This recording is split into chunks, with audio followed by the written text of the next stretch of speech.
Угу. А вот сейчас Андрей, да, очень рада вас привет, Лен, ну вы заставили меня немного понервничать, потому что я все утро ждал, что вы пришлете какие-то ссылки, и никто ничего не присылал. Я так понял, что про меня забыли. Меня тоже заставили понервничать, честное слово. Ага, но я дико извиняюсь. Ссылки вам. Я очень извиняюсь.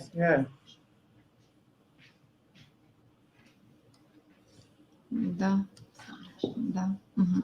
Хорошо. Так, у нас 4 минуты до начала сессии. Давайте я попробую, если я могу свой экран показывать сам. Не надо? Андрей, значит, здесь предусмотрена возможность загрузки. Вот вам загрузили вашу презентацию, и вы теперь... Да, я сейчас ее вижу. Вы теперь только стрелочками перемещаетесь по слайдам, и все. Я вот сейчас хочу понять, где эти стрелки. Сейчас, подождите. Просто даже на клавиатуре даже стрелки, они будут работать. Стрелками? Да. Да, они Нет, что-то не работают. Не работают? Тогда стрелки внизу экрана. Да, подождите. Я сейчас вот хочу найти вот в тот раз, когда он мне показывал, то тот парень... Да, кстати, а доклад на каком языке? На английском. Ага, окей. Подождите, я сейчас должен проверить. Нет, вот... Здесь есть next slide. И... вот я нашел. Да. Да, прекрасно. Угу. Все получается, значит, да? Ну да, значит, все хорошо. Да. Ну, вы меня извините, что так вышло. Но я, честно сказать, я был тоже, я бы даже сказал, не расстроен, а как-то это... Я не понял, да. Все хорошо, вот, что хорошо заканчивается, а у нас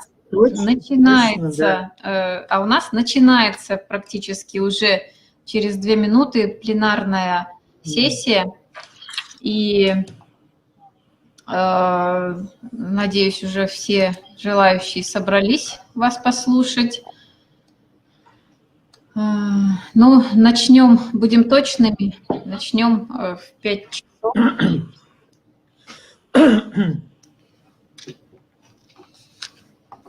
Ну, как вы там поживаете? Опыт сын ошибок трудных. Мы поживаем замечательно. Хорошо. Ну, хорошо, я не буду задавать дополнительных вопросов. Да. Я очень жалею, что мне так не удалось приехать к вам в Томск. Я так мечтал об этом. Я никогда не был. Я думаю, что у вас будет еще такая возможность. Да, я надеюсь на это. И я вас уверяю, вы не пожалеете, когда посетите наш город, прекрасный, молодежный, активный и старинный. Хорошо. Уверен в этом. Да. Я постараюсь как бы не очень растягивать этот доклад, потому что мне тоже, я ушел с этого совещания, оно на самом деле у ректора. Я им пренебрег. Ну, да. Ректор переживет, а Конгресс нет. Поэтому спасибо вам большое, что вы принесли эту жертву. Но все-таки вот мы будем рады вас послушать. Конечно, я тоже доволен. Угу.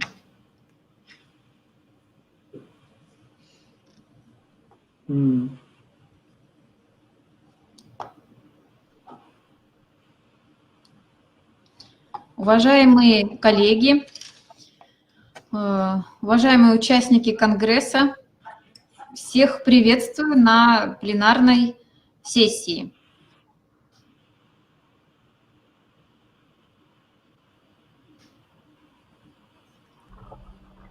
Dear participants of the conference, let me introduce our lecturer and let me welcome you to this plenary meeting. Представляю доклад Андрея Кузнецова по теме, которая представлена на слайде. Профессор университета Осло, Норвегия, директор Центра превосходства light and electrical engineering, yes? Let me introduce our speaker today. This is Professor Andrej Kuznetsov, the professor of University of Oslo.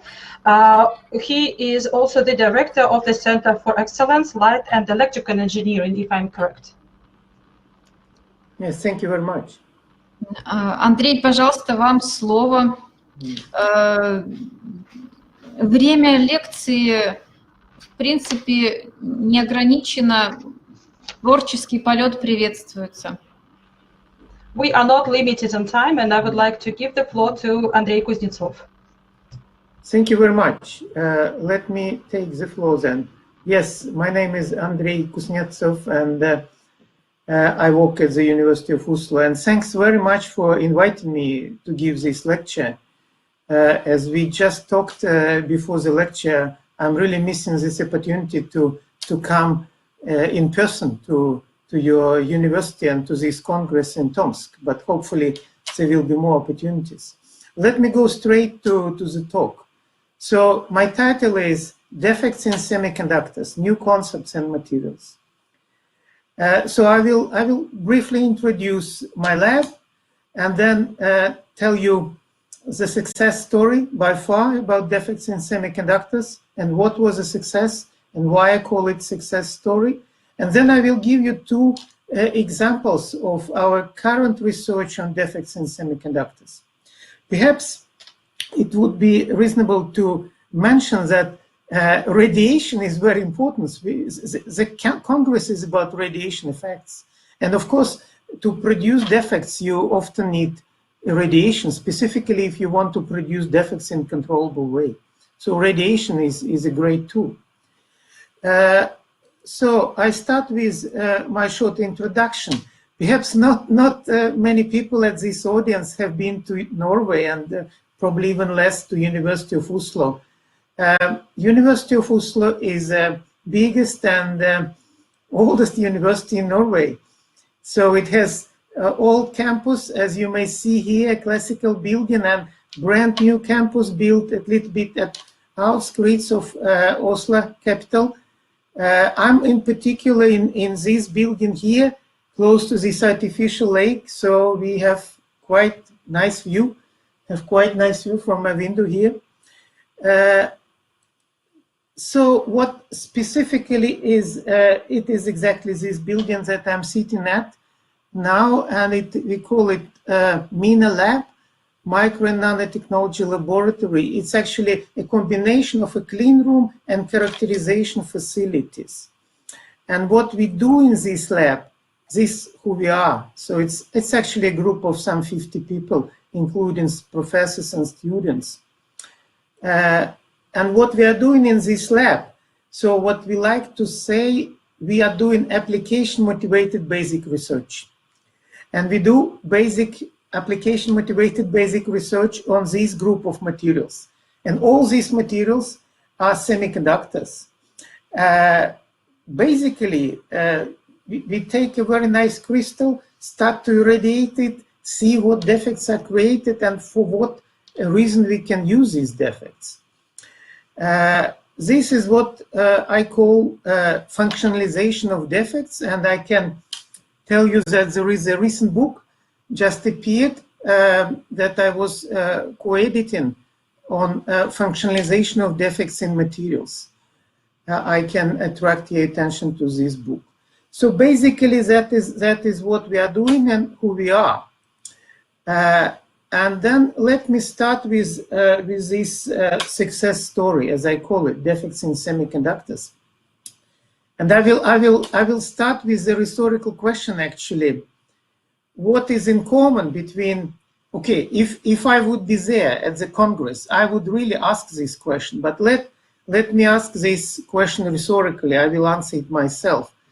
What is in common between, while you introducing atoms in iron or in silicon? If you introduce impurities in iron, for instance, carbon, and phosphorus or boron in silicon. as I said, it's actually a very interesting question because these are totally different fields. But you introduce impurities, and what you expect?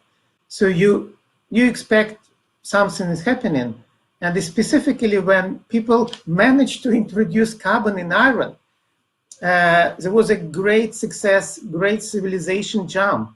So they created steel. That was a civilization jump. Another civilization jump made by introducing impurities in otherwise very pure materials, being an invention of transistor. So boron and phosphorus being introduced into silicon or germanium at that time, and new functions being created. So basically introducing impurities or defects in otherwise pure materials have resulted at least in 2 civilization jumps. And the good question is, can we do something else? That is quite a success story, of course.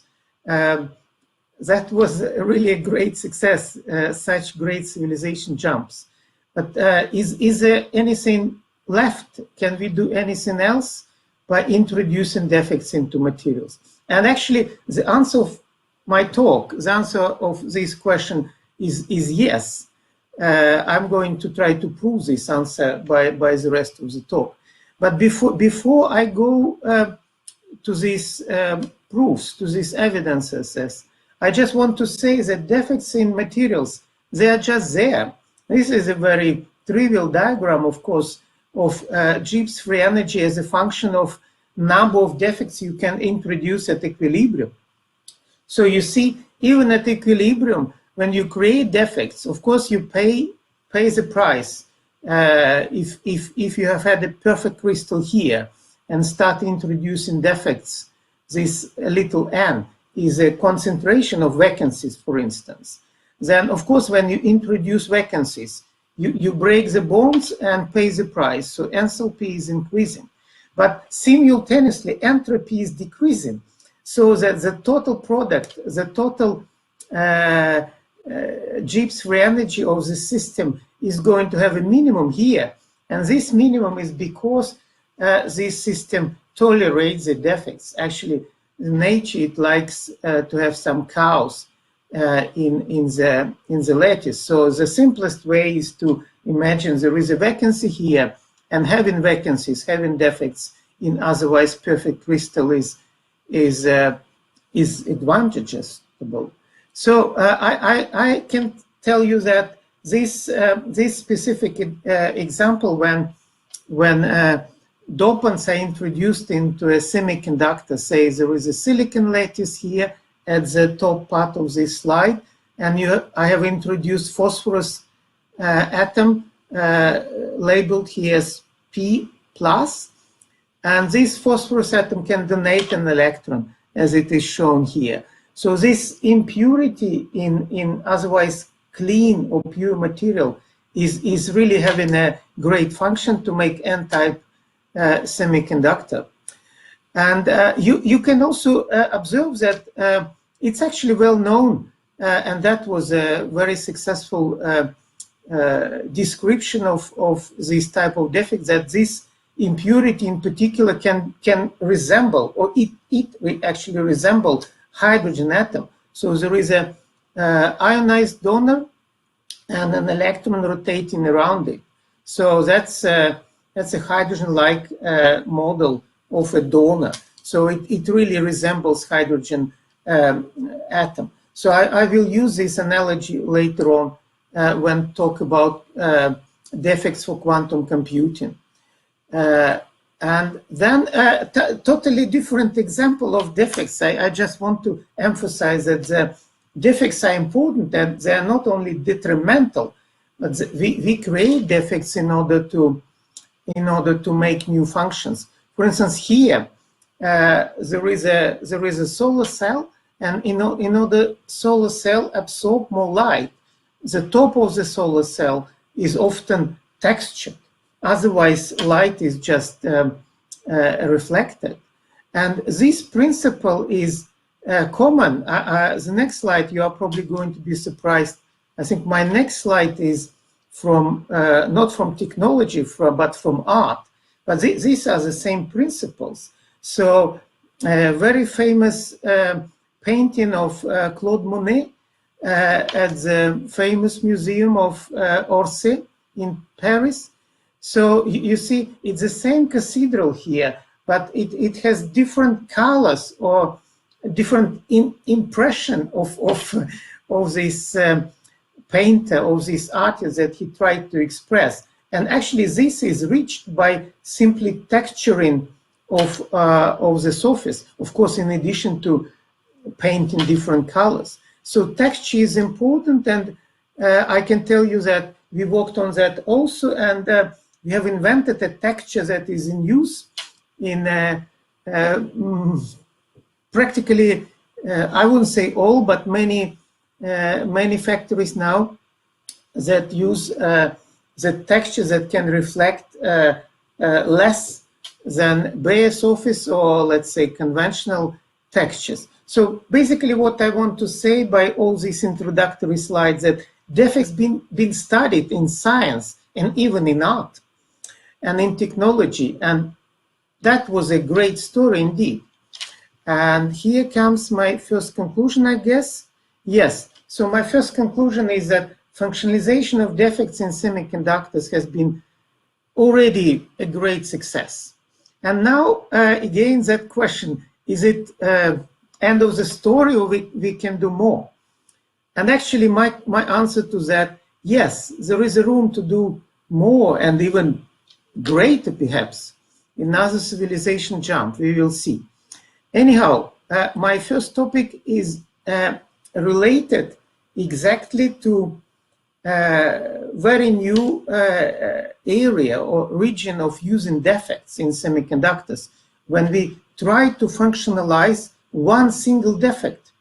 That was not actually in question, or even people didn't think about that, say 10 years ago, maybe 20 years ago. But now it's a reality. So we can probably place or manufacture, fabricate an array of defects and try to make them to communicate. And by that, build new means of computing and communication. So what is really important is that this field is rapidly developing now.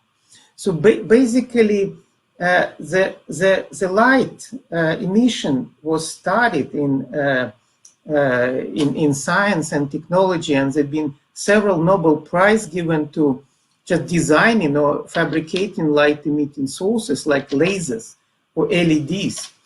By the way, lasers been Nobel Prize in lasers even long ago. It been given also to Russian scientists. I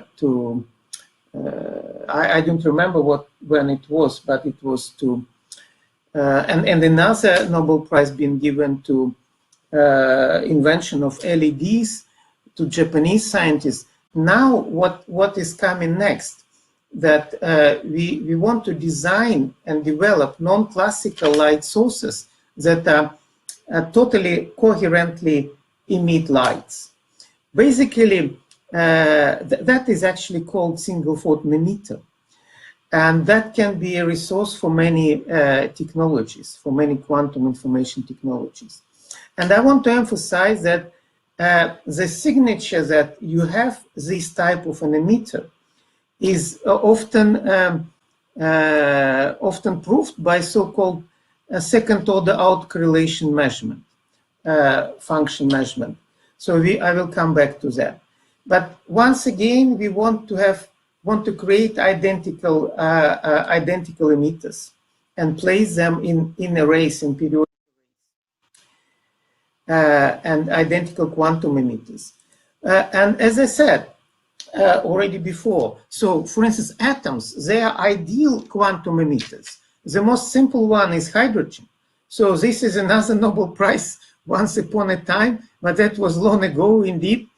In last century, in the beginning of last century, when hydrogen, when Bohr built his model, and that was one, and the other was when actually hydrogen spectrum was measured. So indeed, this is an ideal quantum emitter. And as I write it here, atoms are ideal quantum emitters.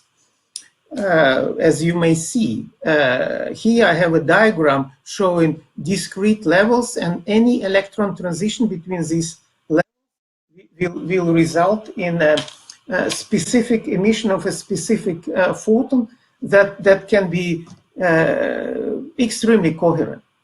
But the problem is, it's great that we have these systems. But when you start to try to organize these systems in an array of atoms, that comes to be proved to be difficult, because atoms vibrate, they just move, and it was really not it's actually great field now. Indeed, if you cool atoms at very low temperatures, you actually can make arrays of excellent quantum emitters. Then another way to do that is by controlling nonlinear processes. I'm not talking in details about that, because I'm not going to talk about this. But what and also quantum dots been believed to be a very nice quantum emitters for a long time. But actually, quantum dots are also not ideal, because even changing a small shape of a quantum dot from one place to another would change emitter properties. But think about defects. I'm coming to the point. If I manage to make a vacancy in a material, then the next vacancy is going to be exactly, or hopefully very identical to the first one. So defects are very robust, and you can call them artificial atoms. And this field is rapidly developing now. The best known example is nitrogen vacancy complex in diamond, as a very nice fluorescent defect that can be used as a quantum emitter. Indeed, I'm just showing a diagram that I will not stay for a long time on.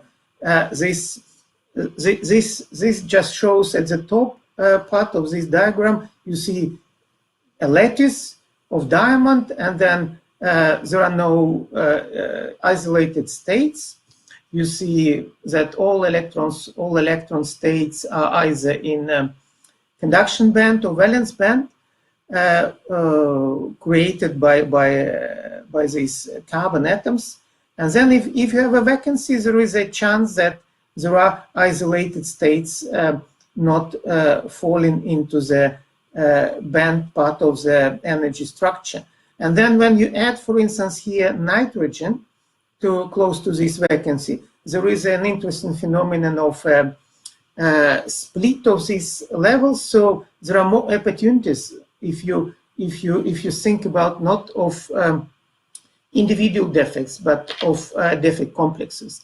Anyhow, to make the story short, so this system that is shown on the very right side of the slide is with these lines in the band gap of diamond are ideal. Some of those, at least, are ideal quantum emitters. And that can really, if you can make it and scale it, that can open for very robust and excellent quantum computers. And actually, these kind of emitters been observed already in many materials. And the only missing material where it was not yet observed, was actually silicon.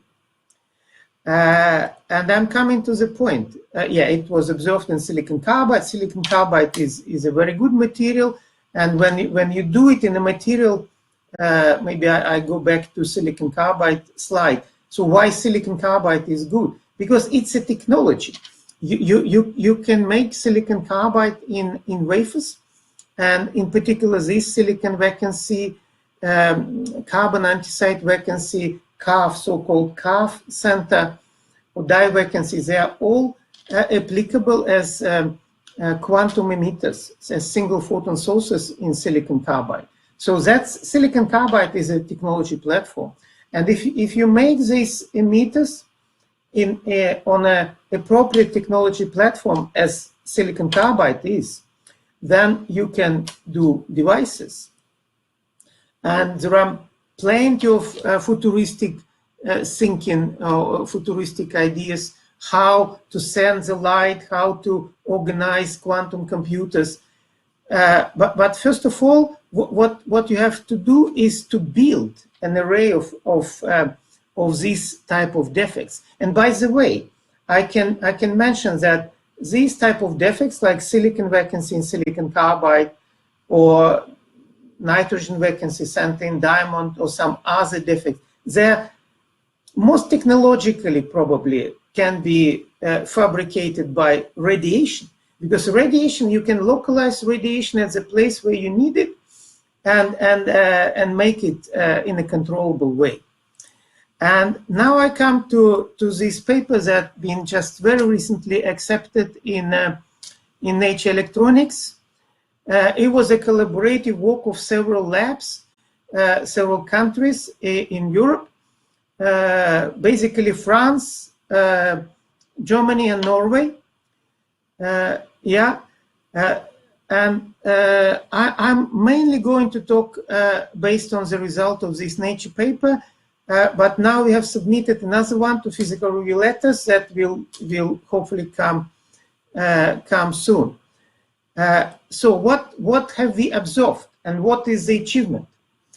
So as I tried to introduce, these sort of emitters, single photon sources made of defects, been observed, been manufactured in many semiconductors already, with one exception. It has not been observed in silicon yet. And silicon is probably the greatest platform to really deploy this technology.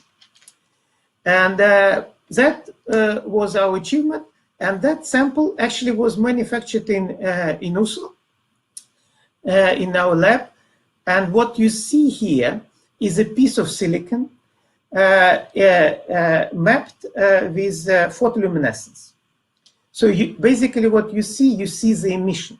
This is what we need from our emitters. We need, we want to observe light emitted and emitted in a specific form, in a form of so-called single photon emission.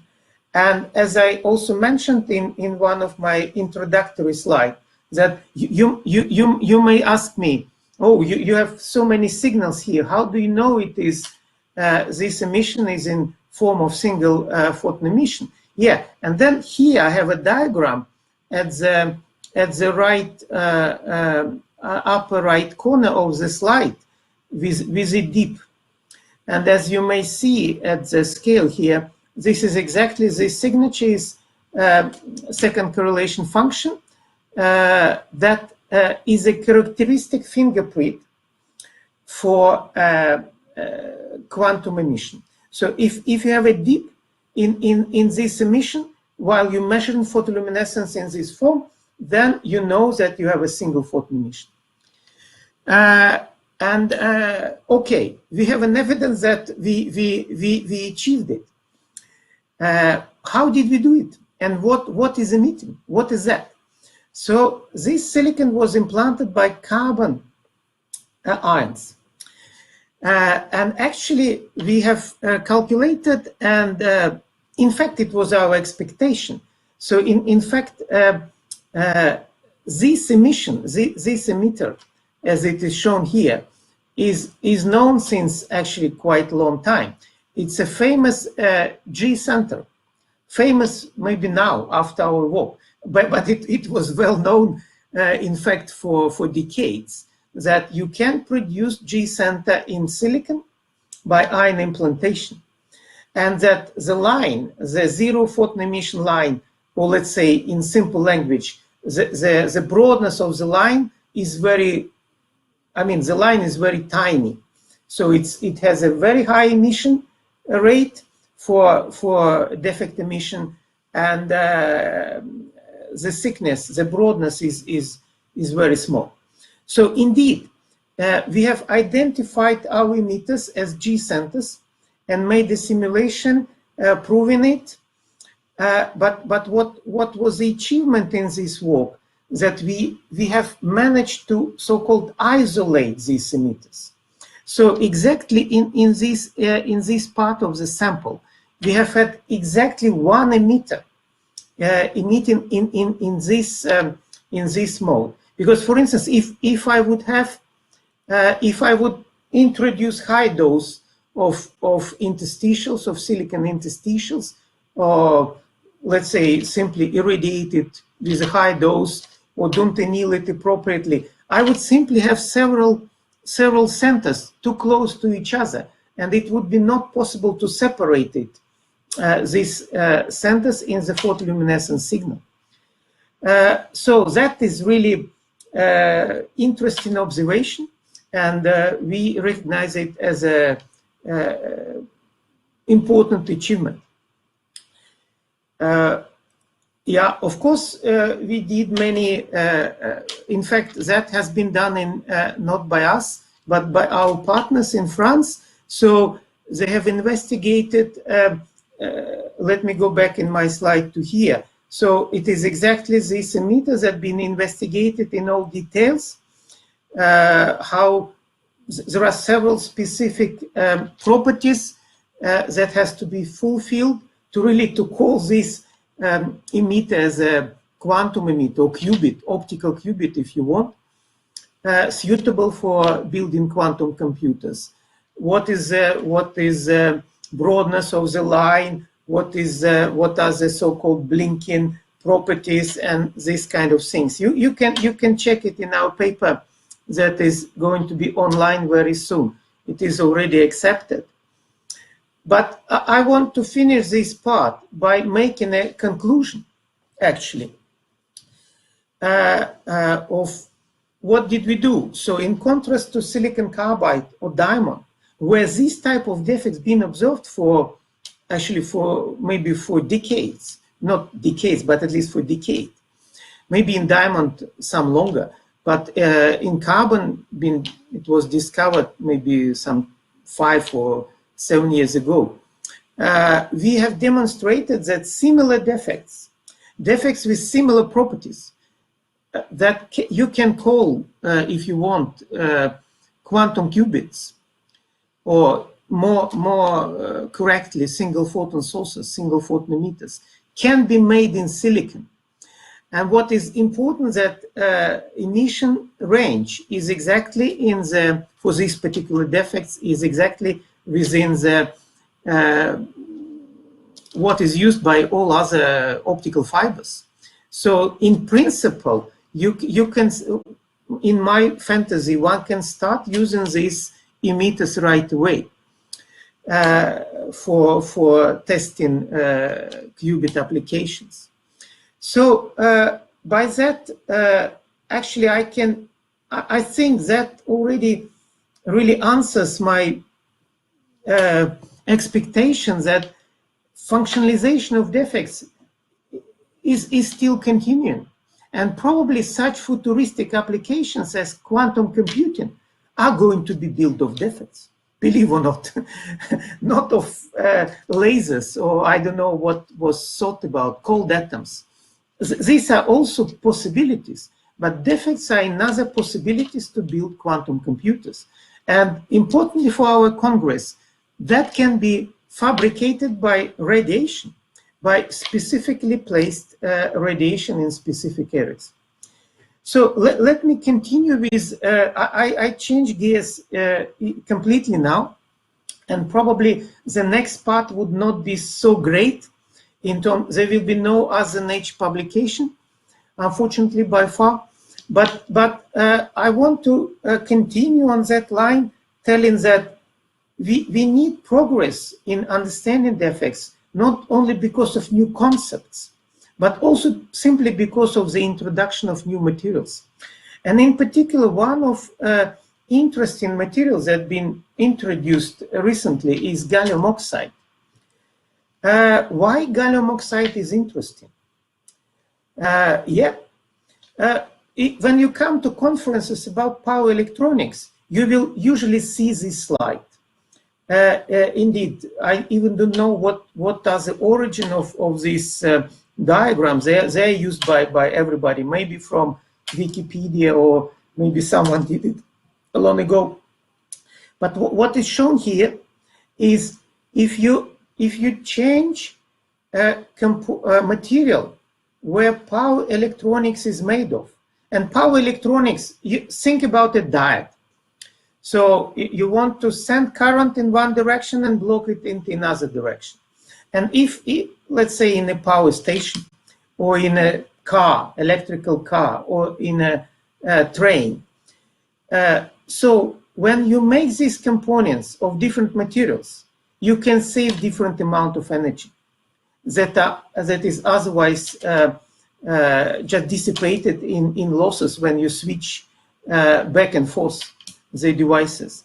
And on that diagram, on the lower left corner, you can see that there are some cartoons showing that with introducing devices working at higher and higher voltage, which is important in applications. If it's actually very important to introduce new materials in this field.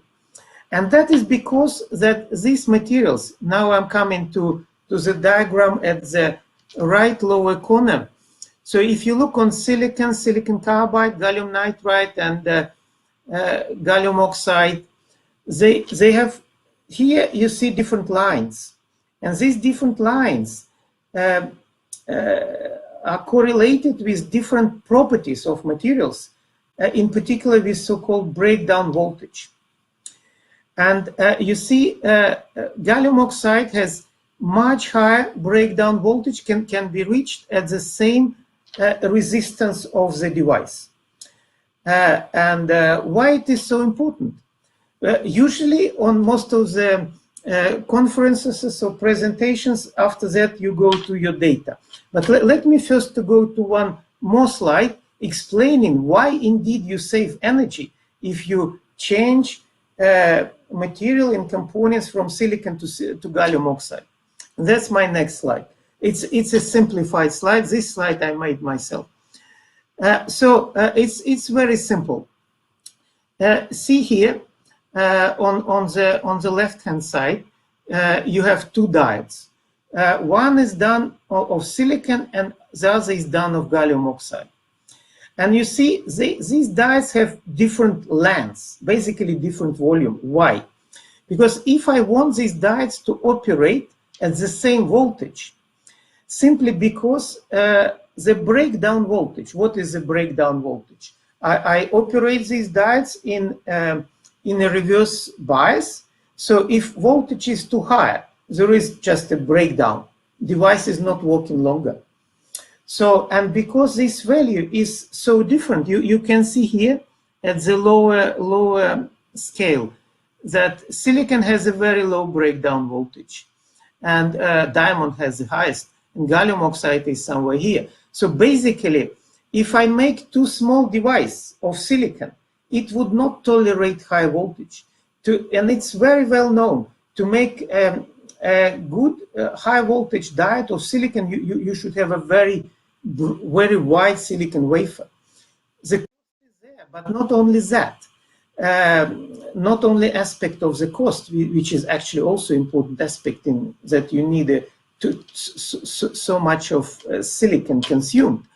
But the most important thing, that when you switch this device and that device in a forward direction, so the device that is thick will just work as a very high resistance, very big resistor that will dissipate power and will cause just power losses. So imagine you have a power station and all devices are made of silicon. So you lose a lot of power. But then by a click, you change all devices to gallium oxide.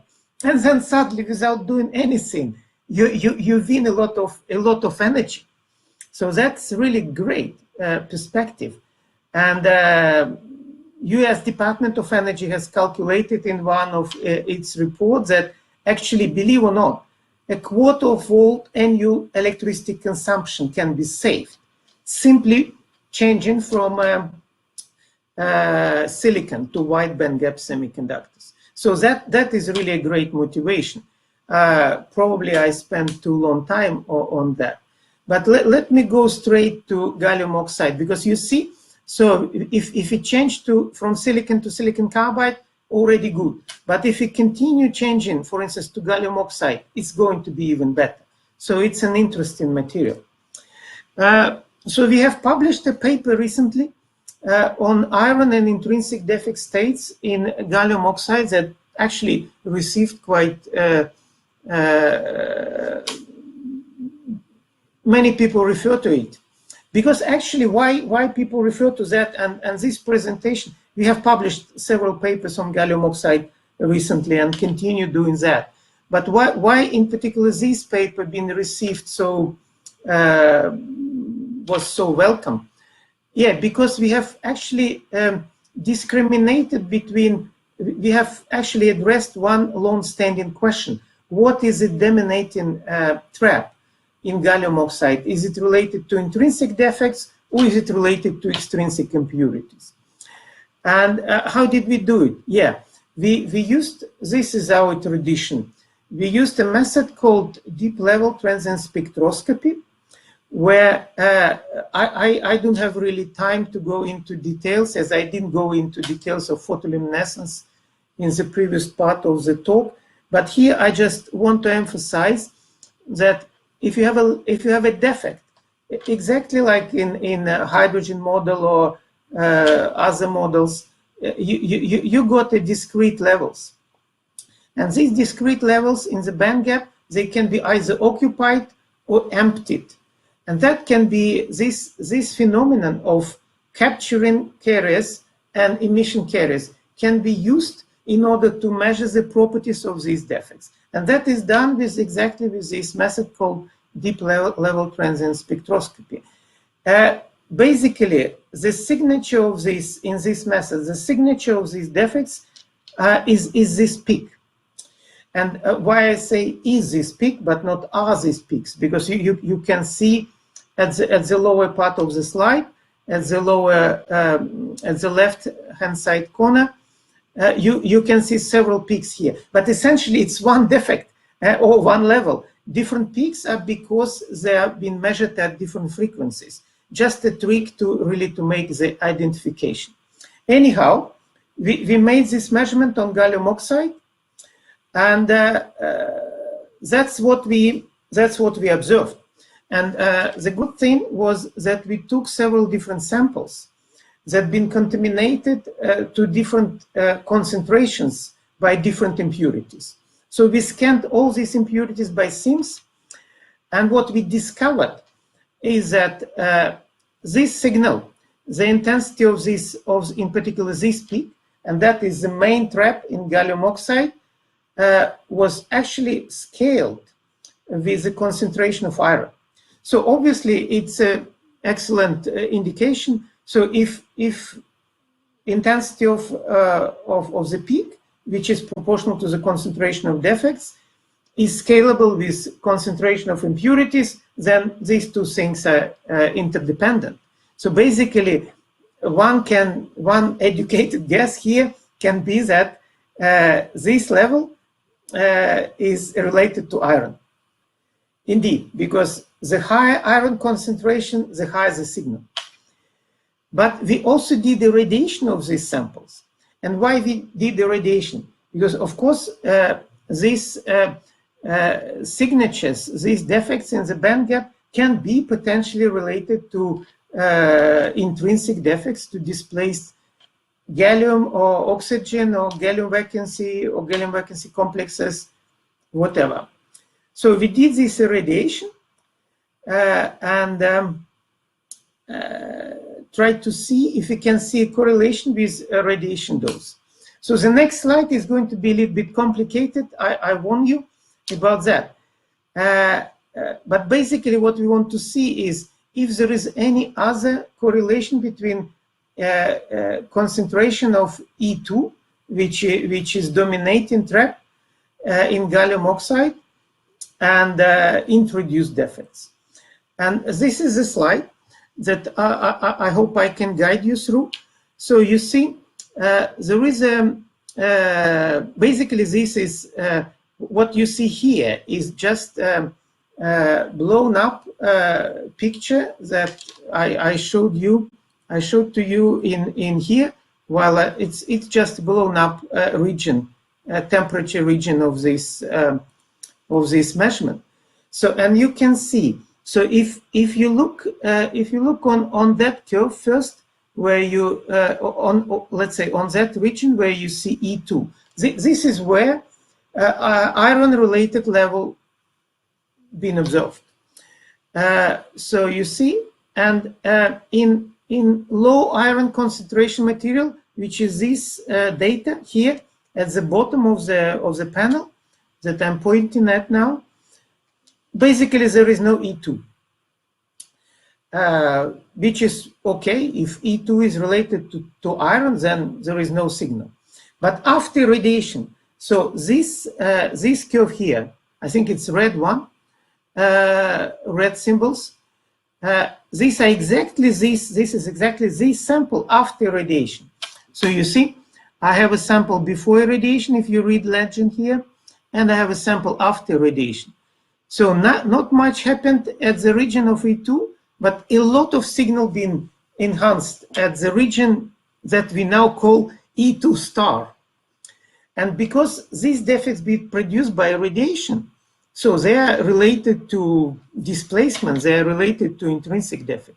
What is really interesting is to look into the samples that have been containing a lot of iron. And that is this curve here. I'm a little bit colorblind. It was actually not easy for me to get a driving license, so I don't know if it is green or, I think it is green. So greenish, let me call it. This data here that I'm pointing at, that is before irradiation. And you see that E2 is related to iron, a lot of signal here. And after radiation, this black curve. So you see, we still have E2, but in addition, we have also signal at the range of E2 star. So meaning that we have two defects located very closely to each other. One is because of the impurity, the other is because of intrinsic defects. And of course, we can analyze it, and we really can determine that the energy position of these two levels of E2 and E2 star are very close. As you can see, it's in the range of 0.8 eV below the conduction band. One is here, the other is here. So basically, it tells you, or it tells us, it was a proof that indeed, basically both communities that are now referring to our paper, we've been very lucky. One community used to say, oh, no, this defect is related to iron. The other community, no, this defect is related to intrinsic defects. Both been right. It depends just what do you have in your sample. If you have a lot of iron, then you have a level, you have a trap that is related to iron. If you have a lot of intrinsic defects, there is another trap, just very close to the same position that is related to, we think, to gallium vacancies. And that is my second conclusion. Basically, I can repeat it, that a long-standing debate on the origin of a dominating carrier trap in gallium oxide is resolved now. So basically, both communities been right. I think it's quite a Norwegian way of negotiating a problem. Both are right. So I've been living in Norway for a long time, so I learned it. But it's really nice opportunity to say that we have discovered that we have a trap in the band gap that is at very similar position and can have origin of can have two origins. Yeah. So you see, even small steps can be interesting. And of course, you have to know this type of things if you want to make a power device out of gallium oxide. So now I'm coming to the very last conclusion I want to do, that indeed, I think defects in semiconductors is for sure a success story. You just name it. In what form defects been functionalized in semiconductors, and what kind of defects? Not necessarily point defects, textures in solar cells, point defects in devices. So indeed, great success in description, but I think we can do more in future with defects, and in particular, applying new functionalization concepts for using defects as optical qubits, and of course, more routinely studying properties of defects in new semiconductors and new materials. And not least, radiation is a great tool to fabricate and study defects in a controllable way. Thank you very much for your attention.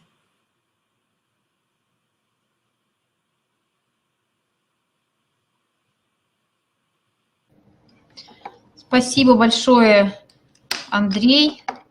Уважаемые коллеги, прошу задавать вопросы. Вопросы у нас задаются. Andrej, thank you very much. And I would like to invite all the participants to ask questions. Please use the chat to ask your questions.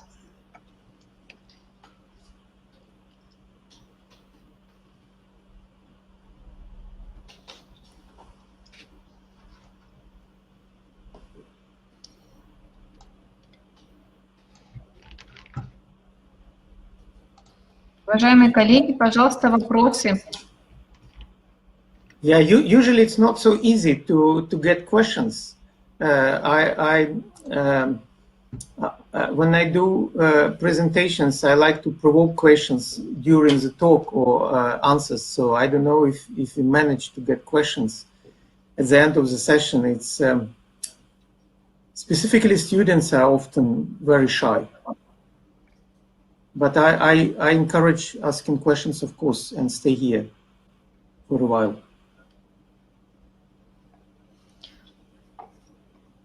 Андрей, вот не могли бы вы свою точку зрения по поводу широкого применения графена высказать? Есть ли перспективы? Andrej, could you please comment on the use of graphene? Is it a promising technology? Yeah, I'm not sure. I'm not really expert in graphene at all, but I know that it's a lot of work going on. In fact, graphene was invented at the institute where I got the PhD in Chernobylovka, and I was close to be a student of Andrej, but I preferred to choose another line, which probably I very much regret now. Otherwise, I would be really an expert in graphene. But frankly, thank you very much for this question. I think graphene has a great future. What I heard about, as I said, from my a little bit, let's say, not very much expert point of view, is graphene oxide is a very interesting material now, because it helps to also to functionalize the properties of graphene, and also some other 2D materials. So graphene is not a semiconductor in that sense. I don't like it so much. It has no band gap, but there are plenty of other 2D materials that are, in my opinion, a little bit more interesting, having ferroelectric properties, for instance. It's a great field now. But indeed, graphene can be functionalized in many ways, and that I think it has interesting future still. Спасибо. Вопрос вот по дефектам, о которых вы говорили в оксиде галлия. при каких условиях они образуются? До облучения, после облучения? Какое облучение используется? Thank you very much for this answer. And the second question is about the defects that you mentioned for gallium oxide. How do you form the defects? Is it before irradiation, after irradiation, and what is the type of irradiation? Yes, thank you very much for this question. This is a little bit easy for me to answer because I know what it is about. Indeed, that's the point, that there is a dominating track for carriers in gallium oxide. And it was assigned to either to intrinsic defects. Many papers have indicated iron as a reason for that. Or, extrinsic defects, I mean extrinsic impurities like iron, something that you add. Or intrinsic defects like gallium vacancies. And what did we do? We have shown that, in fact, this in this range, at that position of the band gap, you can have two types of defects that has totally different nature. One is indeed related to iron, and that can be measured just on different type of materials. So if you take materials having different amount of impurities, basically very simple way. This what is shown here, EFG. This is bulk. Bulk usually very contaminated, and MBE is an epifill that is much cleaner, and HVP, it's also sort of epitaxy. This is also a cleaner fill.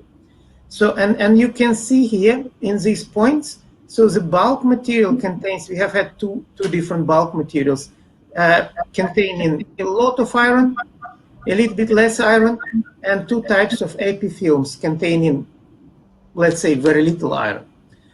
And we say that these peaks that we measure at DLTS at around 0.8 EV below the conduction band can be attributed to iron just because intensity of this peak scales with iron. So that could be end of the story. But this work been done by a PhD student, and we have planned already the investigation, and we have exactly irradiated the same type of samples. And irradiation was done with protons. I don't have this slide here, but this been MEV protons, and these MEV protons been just penetrating the sample, or at least not maybe the whole sample, but the region where we do the measurement. So protons has produced the displacements, and we can see how this displacement, this intrinsic defect, may also affect building of the levels. And what we see is that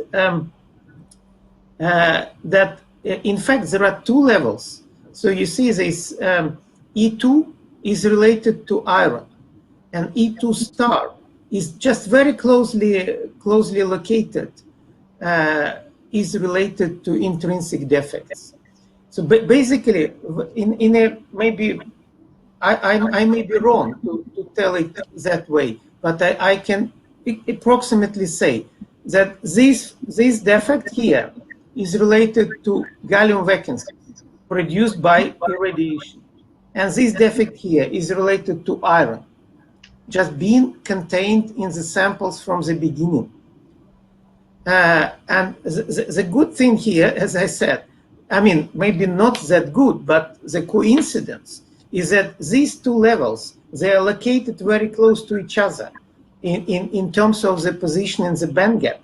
But basically, they're overlapping. And if you have a sample, if you choose a sample that has iron but does not have defects, then you will see you will see this center at 0.79, say 0.8 EV below the conduction band. But if you clean the sample out of iron, but then instead irradiate the sample, then you actually electrically you will see exactly the same performance, But the reason for this performance would be different, would be because of these defects introduced by radiation. But the localization of the defect, of the electron trap, of carrier trap, sorry, is going to be actually exactly the same, or almost the same, just very, very small difference. I don't know if I answered your question, but basically, as I wanted to make a conclusion here, that we resolved a discussion of two groups of that been in this community for a long time. One community said this trap is related to intrinsic defect. The other community said it is related to chemical impurities. And we say, no problem. It's related to whatever you have in your sample, predominantly. If you have predominantly this thing, you're right. If you have predominantly that thing, you're right. Yeah? Спасибо, Андрей. Да, понятно, что вопрос очень непростой. Thank you, Andrej. Thank you very much. We understand that this is a very complicated question. Вопрос в чате. There is another question in the chat. Can we increase the efficiency of solar cells with new materials? Oh, that's a great question. Thank you so much, because it gives me an opportunity to show this slide and go through this Paris Museum d'Orsay painting. Yeah, of course, you can basically. There are two ways to enhance the efficiency, or maybe more, but two main means to enhance the efficiency. You have to accomplish these two things: increase absorption of photons and decrease the carrier loss. And of course, there are many futuristic concepts to employ new materials to enhance efficiency. For instance, multi-junction approach, when you slice different semiconductors having different band gaps, and so that absorption is accomplished in a wider band gap film than less band gap, and then kind of when I give a lecture or when I talk to people, to unexperienced people, basically it's like you go fishing with different kind of net. You know, you should have a net for big fish, for small fish. Of course, when you fish with a net having a big opening and you try to catch a small fish, you never catch it. So you basically need several nets to catch all photons. And that is very important, of course, and very nice futuristic concept, even though it has not really resulted yet in manufacturing breakthrough. What has really been achieved and what we have participated in is still using silicon. Silicon is so good indeed, but you should decrease reflection of the solar cell, because every photon that is reflected, by that you are losing energy. And that example I used to say that defects cannot be only in form of point defects, but in form of dislocations, even like here, just morphological or textures.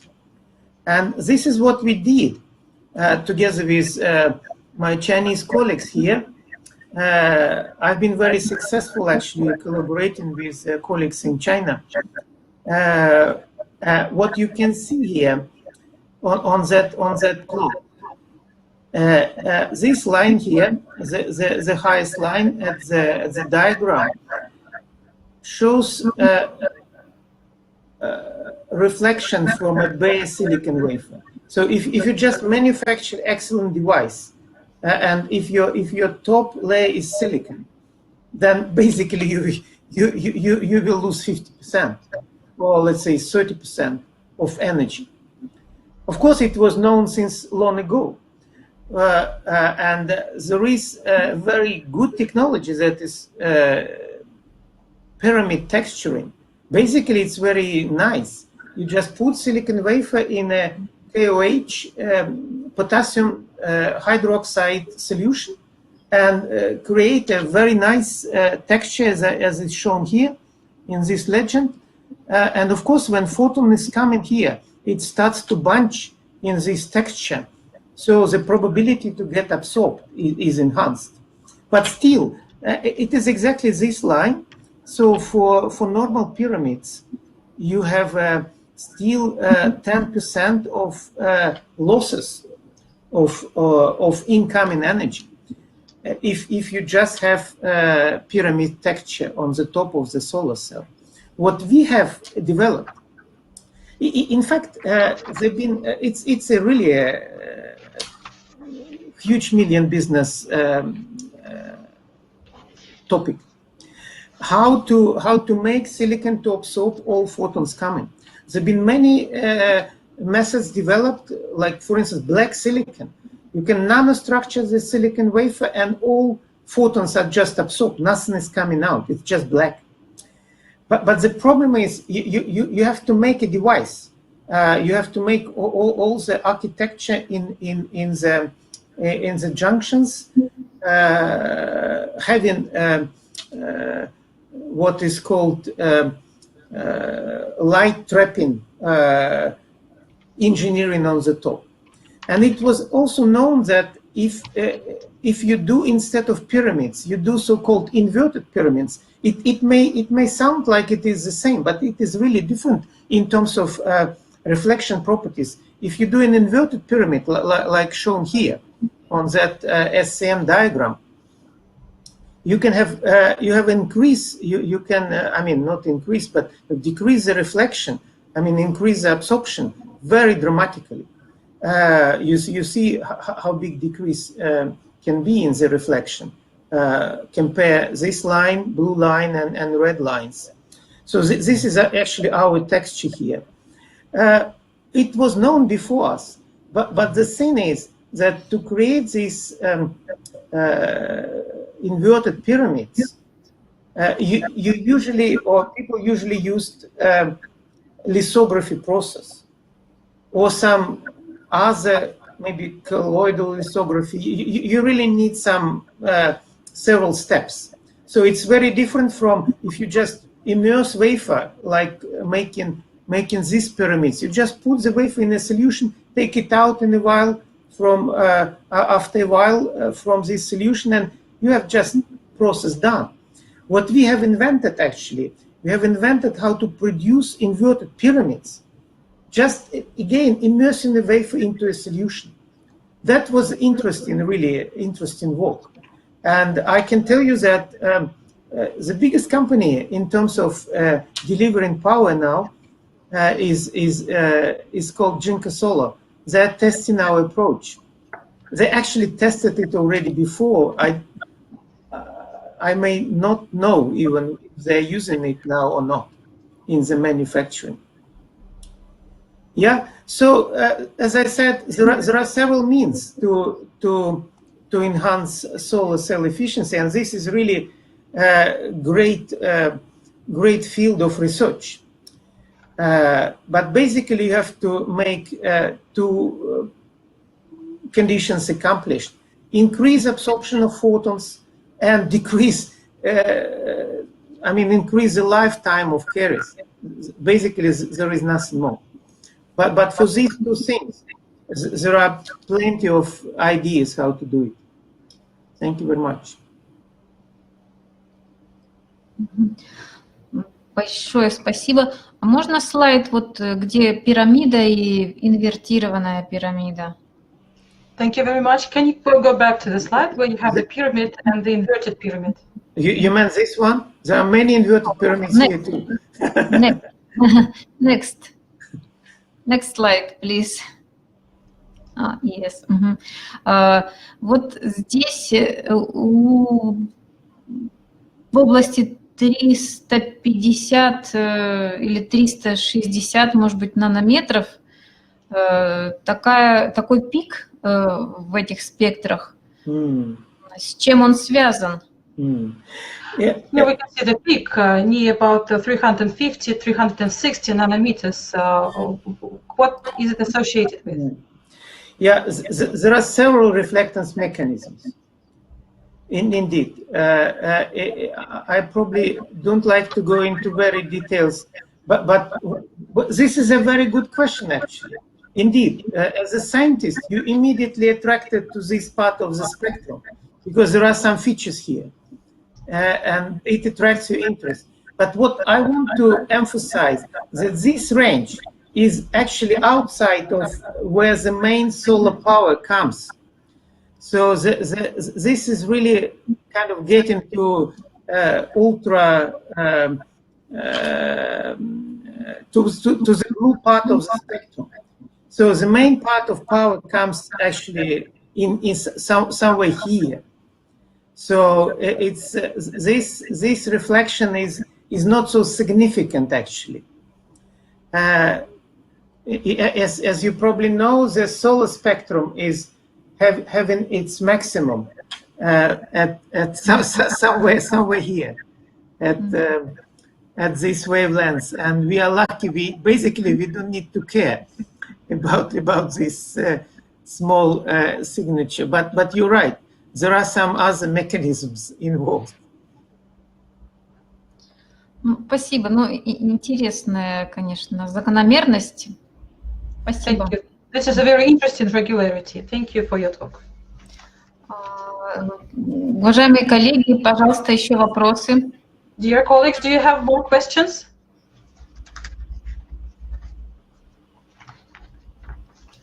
Ну, вопросов больше не вижу. I can see no more questions coming. Вероятно, задать вопросы также можно будет на форуме Андрею Кузнецову. Но на этом, наверное, мы закончим наше заседание. Спасибо всем за участие. Андрей, спасибо большое за очень интересную лекцию. Просто очень насыщенную и со взглядом в будущее.